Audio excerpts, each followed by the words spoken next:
Hello everyone, this video assumes that you have already watched the introduction to vouchers video that we've made for you that has me at the beginning and then a pretty detailed explanation on how to fill out the white vouchers. So if you have not watched that yet, watch that one first. It's called Intro to Vouchers. This video is about vouchers that a customer may hand to you, because this would be similar to the stamped vouchers that we mail out to customers now.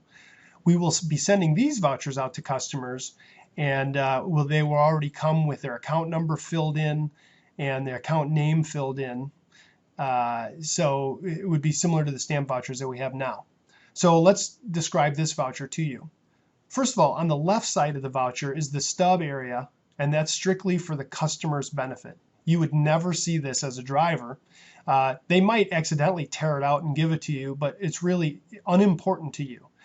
This is really for the customer's records should they want to fill it in and keep a stub in the little book of vouchers that we send them. But if they hand it to you, you're free to tear that off. In fact, we'll want you to tear that off before cashiering it. Okay, so now the main part of the voucher. This should look very familiar to you.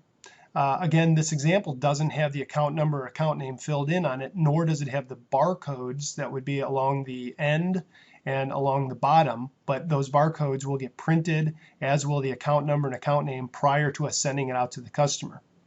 So the rest of the voucher is very much like the example in the intro to vouchers. There's the from and the to fields that you would fill out, describing where you pick somebody up and drop them off.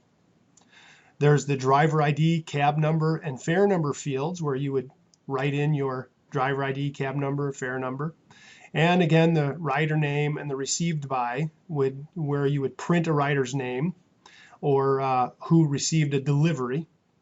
But most importantly, don't get confused. The rider is actually going to sign this voucher as well as the other voucher in the lower right-hand corner. So right here is where the riders are always going to sign the voucher. The name and the received by is just there for your, if you have to clarify, like if you can't read a signature or something, you can always ask them to spell their last name for you. The client data to field we already described. That's really just for the client's benefit. If they are, let's say, with a company and they want to track their expenses by department, they can use that field to write in the department numbers. And when we scan these vouchers in and email them to them, they'll be able to sort them. And then the date and time and the amount on the meter, the gratuity, and the total are exactly as they were on the intro to vouchers. Again, the date, remember, you're going to put the year, currently 2011, so you're going to put the last two digits of the year in those first two fields, and then the month and the date, and then the approximate time of day and whether this is an AM or a PM time. So you're not going to use military time, you're going to use 12-hour format. What I didn't explain in detail to you in the intro to vouchers video is that the reason the writing is needed to be neat in the boxes is because when the scanner scans these vouchers in, not only is it making an image of the vouchers, but it's using digit recognition software to figure out whether something is a 1, a 2, an 8.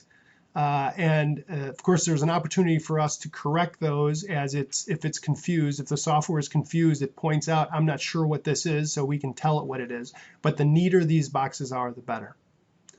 So other than what I've told you, there's really nothing different on this generic voucher. This is called a rider voucher because the rider would hand it to you. This is just like our stamped charge cards.